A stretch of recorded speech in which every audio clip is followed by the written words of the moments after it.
Today's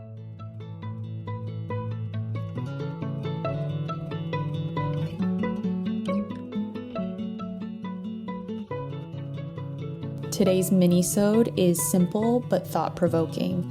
I have been listening to Dr. Wayne Dyer and reading The Illusion of Money by Kyle Cease, and there's this lesson I've been learning that has really stood out to me, and I thought it would be special to share with you. What would it be like to live your life as a work of art, a masterpiece that is unfolding in every moment? Dr. Wayne Dyer gave me incredible insight and wisdom into how to do this, and also why we might struggle with it.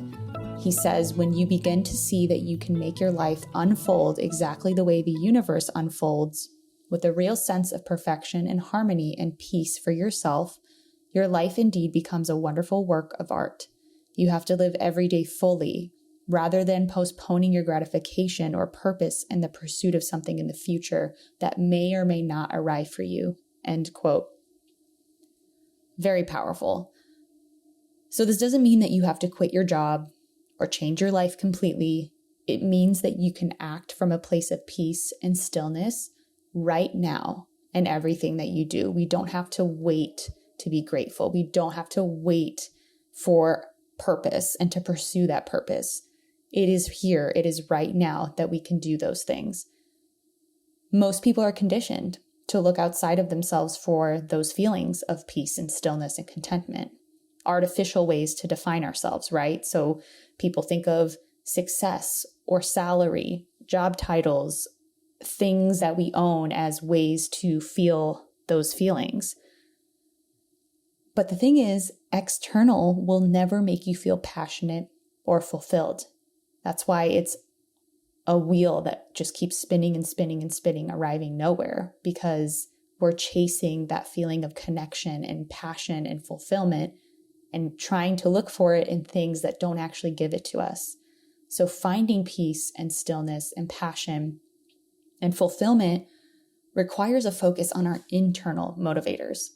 Dr. Wayne Dyer says, what does give you a sense of purpose are your internal motivations. That is what you feel about yourself, how you evaluate what you are, and how much you're growing and experiencing the world.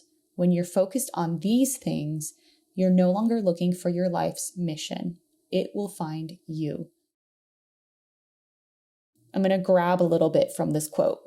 So the important things here are what you feel about yourself.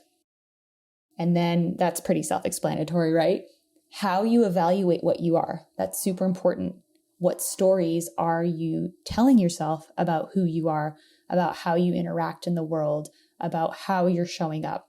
That really matters. The narrative really, really matters. And then how much you're growing and experiencing the world. Are we present? Are we soaking in? Are we actually experiencing each moment? Or is our mind off somewhere else? Are we scared? Are we playing small? How are we growing and how are we experiencing the world? I promise that when we focus on these things, feeling better about ourselves, evaluating how we think about ourselves in every moment and how we can grow and experience more, then everything will align and attract to us. And this is similar to what Kyle Cease talks about in his book, The Illusion of Money, about raising your inner value. Because when we focus on growing and expanding beyond our habits, beyond the vibrations that don't match where we want to go, people and opportunities can't help but become drawn to us. And actually, one last thing before we sign off here. And just in case the idea of becoming authentic scares you because the ego is not used to things that are different than what it's comfortable with, right? And also, sometimes the idea of becoming your authentic self is scary because of judgment. What might other people think? Will I fail? All of these doubtful thoughts, right? So something I also want you to remember is that yes, we are physically wired to sense and mirror emotional energy around us. That's something that Brendon Burchard said in one of his books. That's why children die if they don't have connection with their caregivers. Connecting is key to our survival. But at the same time, Brendon Burchard says we mustn't become catastrophes of energetic conformity. We must use our consciousness to overpower our mirroring impulses, end quote. So even though we are one with everyone and we are authentic, we're all very different, right? So that doesn't mean we need to sync with everyone we meet. So if in the process of experiencing your world, of being who you are, of loving yourself more, it butts up against someone else, or someone else is in a different phase of their journey, that doesn't mean you have to stop what you're doing or lower your energy to meet them. The kindest thing that we can do is accept everyone and give them the freedom to be who they are. And if that means that they can't influence us or be a part of our lives, that's totally okay. And the greatest gifts we could give ourselves is expansion, right?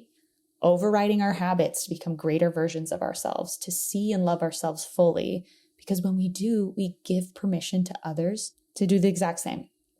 Part of that is being conscious of where our energy is going, just like Dr. Wayne Dyer said earlier in that quote, that your sense of purpose comes from your internal motivations, how you feel about yourself, how you evaluate what you are. That gives someone else the permission to do the same exact thing.